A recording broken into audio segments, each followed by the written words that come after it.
Hey guys, and welcome back to another book review. So if you've been watching me for a pretty long time, you know I love me a good horror book. Horror is my genre of choice. I love things spooky and scary. That's my favorite. However, I love me a good romance. I love romance a lot. That's what I read in high school. It's what I read up until a few years ago. I love romance. I just haven't read them recently because I've been so into horror. But when I went on my trip to New Mexico, I'm sure you guys have seen my videos about New Mexico. When I went to New Mexico, I was at the airport and I found this book and my boyfriend bought it for me because I was laughing about the plot. I thought it sounded kind of not funny, but a little silly, I guess. And he decided to buy it for me. So I hadn't read it yet. So I read it yesterday and I'm pleasantly surprised. And this book is Ghosted by Rosie Walsh. I do not know who Rosie Walsh is. I've never heard of her since it came out last year. So it's a fairly new book, but I had never heard of this book. I had never seen this book, not until I was in the airport and I saw it there. But honestly, I really like the cover. I like that it's like a tree, but it's like a colorful tree. It kind of reminds me of Christmas, which has nothing to do with the plot. It just kind of reminds me of like Christmas. I don't know why.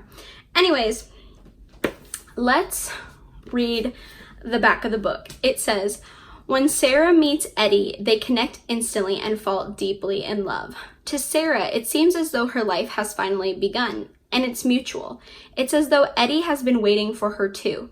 Sarah has never been so certain of anything. So when Eddie leaves for a long booked vacation and promises to call from the airport, she has no cause to doubt him, but he doesn't call. Sarah's friends tell her to forget about him, but she can't. She knows something's happened. There must be an explanation. Minutes, days, weeks go by as Sarah becomes increasingly worried, but then she discovers she's right. There is a reason for Eddie's disappearance, and it's the one thing they didn't share with each other, the truth. Now,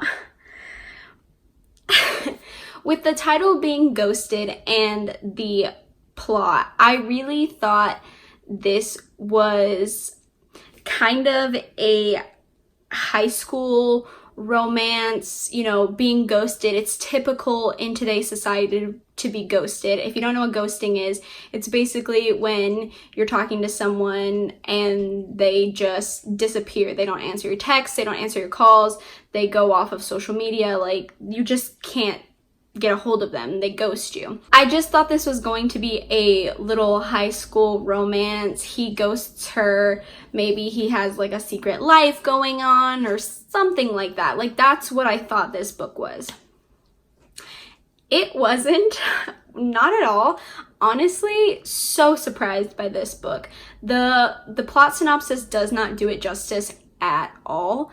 So yeah, let me give you a rundown of the plot. So instead of Sarah being a high school student, which I thought she was, Sarah is actually a 37-year-old woman who is getting a divorce from her husband, and she meets Eddie at the perfect moment. She's still grieving over an accident that happened 19 years ago, and they just kind of connect. He's everything she needs in this moment, and they have an undeniable chemistry, and they just fall head over heels in love with each other. They spend 1 week together until he leaves for a holiday in Spain. They know their relationship will be difficult because Sarah is visiting England, but she actually resides in California and Eddie lives in England. After their last moments together and Eddie is going on his trip, he ghosts her, and Sarah is very confused.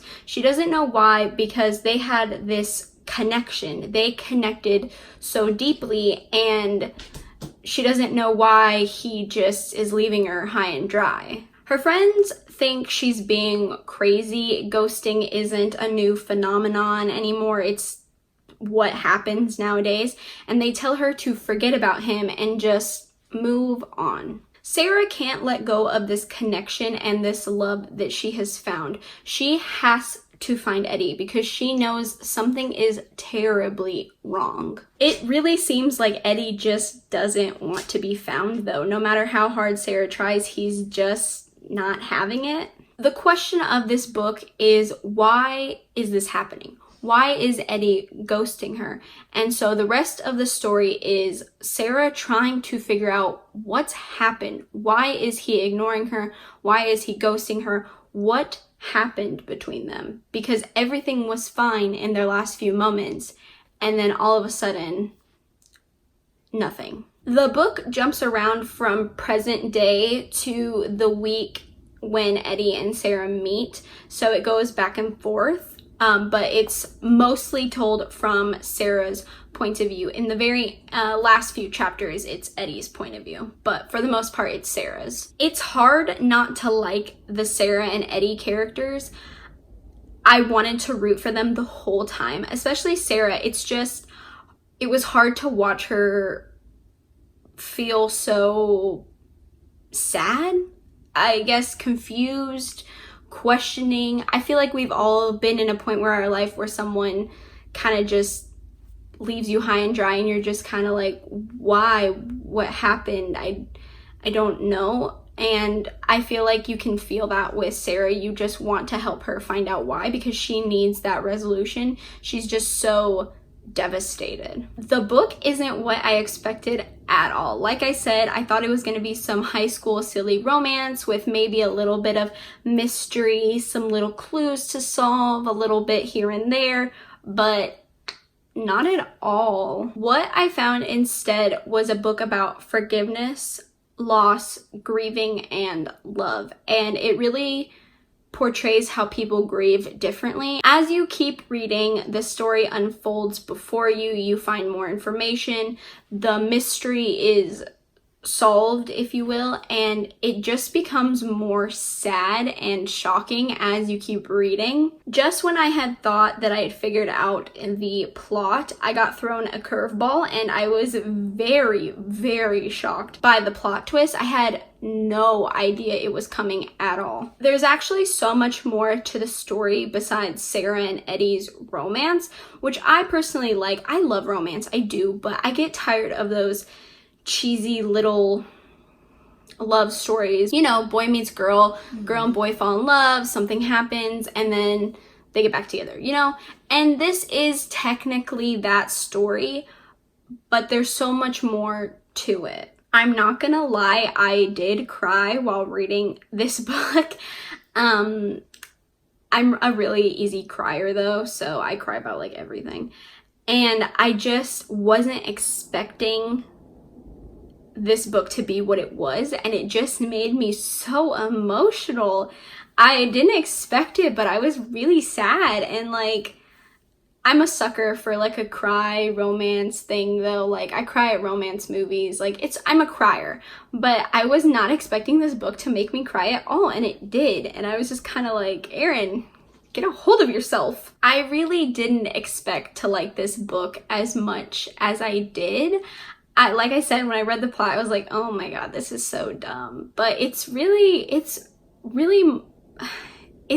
different. It's really different, and I like that. I definitely don't think this book will be for everyone. I was reading some Goodreads reviews, and a lot of people didn't like the book. Personal preference, of course. I try not to read into books too much. I don't know, if I can get into the writing, if I can feel the characters and I think it's a decent plot, then that's fine by me. That's all I need. Like, I don't know, I feel bad when people like shred books apart. I think it's just kind of unnecessary in my opinion, and people like what they like, and I think it's sad that we like shred books apart because authors do put a lot of themselves into writing a book, and I just think it's kind of mean to rip into a book so harshly, especially if it's not your cup of tea. If it's not your cup of tea, then it's not your cup of tea. But I really did enjoy this book, and I think for my fellow romance, cheesy, crying people that love books like this, I think you will also like this book. I think you should give this book a chance. I think it's really, really good. It honestly reminds me kind of Nicholas Sparks, that that love story with the undertone of really sad and emotions and despair kind of, and like something always bad is happening. It's kind of like that. It reminds me of Nicholas Sparks a lot. So I think if you like something like that, then you should give this book a chance. I am sad that I doubted it so much because I really did end up liking this book a lot. So yeah, I know this isn't horror. I know this isn't a scary story. This is a cutesy romance sad story, but like I said, I do read other things other than horror. It's just horror is my genre of choice. But yeah, let me know if you have read this book. If this sounds like something right up your alley, please let me know. Yeah, I hope you guys enjoyed this video. Please feel free to give it a like and think about subscribing to my channel. And I hope I see you guys in my next video. Bye!